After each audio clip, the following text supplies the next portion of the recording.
I'm holding a painting by another Michigan artist, Jacqueline Drake, and it happens to be made in all beeswax. What? Up next, we head to a film festival showcasing the voices and perspectives of women, both as subjects and storytellers. Those involved discuss the sense of community and empowerment this platform provides.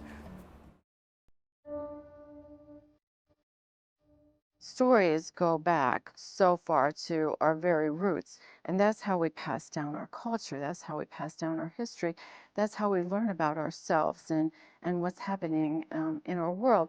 I think that film, movies, to me, are the most impactful way of passing on those stories. Film can influence the way we see the world. Film can influence the way you and I interact. Film can bring about change.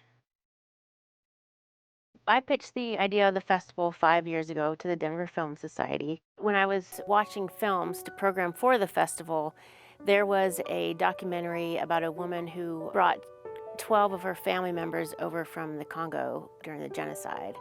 And she wanted to go back and start reconciling with her country. So there was a line in the documentary where she said, "If we don't speak up, nobody will know we are here." And the light bulb went off in my head and said, oh my gosh, that's the name of the festival, is Voices, because part of the mission of the festival is to bring stories of women from around the world to the public and to our viewers. It's so important to have a woman's voice in the storytelling and the world. I mean, over half of the population is women. We want to hear our stories told. And we see the lack of women in the stories because most of the stories are written by men. So I think we're seeing a lack of women's touch in film. That's not what this documentary is about anymore.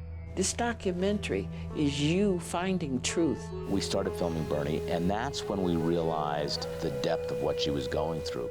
What is the worst fear you have? It's kind of like all the pieces of my life are coming together in this one big day. Why am I doing this? When you look at women between the 1920s to mid-60s, they say there were really only 2 women in Hollywood that made movies. With the big studios from 2009 to 2013, 466 movies were made, and only 22 were made by women. That's 4.7%. And it's a little bit better in the independent movies. There's about 17% are made by women, and in documentaries about 35%. Now it goes up and down over the years, but really it hasn't changed a whole lot. Camera women, it's 2%. Directors, it's at 7 or 8%. And only, I think, 3 or 4 women have ever been nominated for Best Director. So I'm really excited to be back here at the Women Plus film screening series. I really love that they empower women and encourage female filmmakers. Anything that we do that improves their self-image and their confidence, not to be seen as objects, not to be manipulated, to trust their heart, to trust their instincts, and to be ambitious. I think it's all to the good, not just for the girls, but for all of society, because you improve the woman, you improve the family, you improve the next generation. The festival is such a wonderful way to create community around film. So many people come together and we'll do introductions of the film and show the films, but we'll always have somebody there with a film to discuss it afterwards. Meeting the actual filmmakers, talking to them. How did you come up with this idea? What are you going to do next? What were your challenges? Is there any way I can help? It's just invaluable. I love doing the Q&As at the end of the film and engaging with your audience, so you have an impact. You see that excitement right after they walk out of the theater. There's just like, if they really liked the film, there's just a spark. And to capture that and have a dialogue and to have that engagement with your audience is so important to me as a filmmaker. Because you made it for them and to inspire them and to encourage them to act. Whenever it comes to showing films, one of the biggest things to look for is, are we entertained? And by that doesn't mean necessarily that it's fun.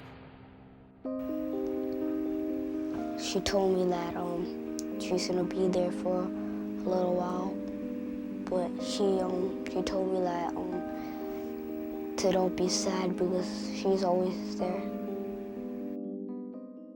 Even if it's a hard topic that we might be showing, I just can't say enough about how many people have come up to me after a film and said, "Oh my God, I didn't know."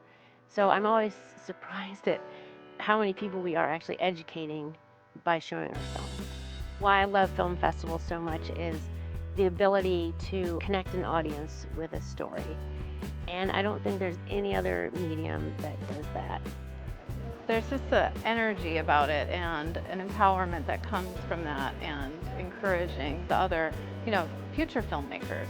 Film can do that. It certainly has helped me, and I think it helps a lot of other people as well.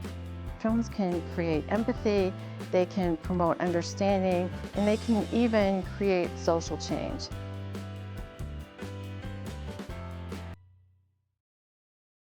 And that wraps it up for this edition of Detroit Performs. As always, for more arts and culture, head to DetroitPerforms.org.